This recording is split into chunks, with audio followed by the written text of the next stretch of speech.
kiekkojen esittely. Nää ei oo kaikki meillä mukana, koska me ollaan landella.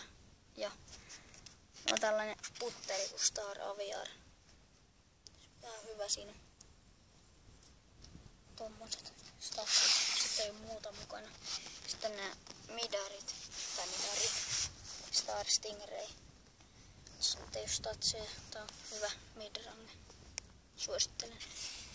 Sitten tulee nämä driverit. Ne on Discrafti Avenger. Tällainen violetti. Tääkin tosi hyvä. Tällaista jännää muovia. Sitten varmaan mistä mä eniten pidän, niin Star Valkyrie. Tää on tosi hyvä. Suosittelen.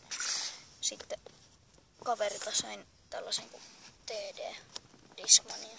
Tossakin hyvät. Noin. Niin ja sitten nää Valkyrien statsit. Sitten mun kaverin Huken kiekot. Sillä on tosi hyvä putteri, Star Dartti. Hyvä muovia.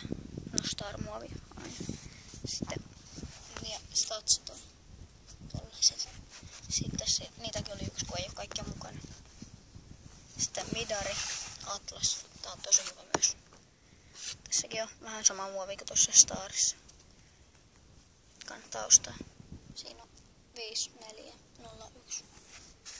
Sitten driverit. Sillä on Star Vulcan mukana.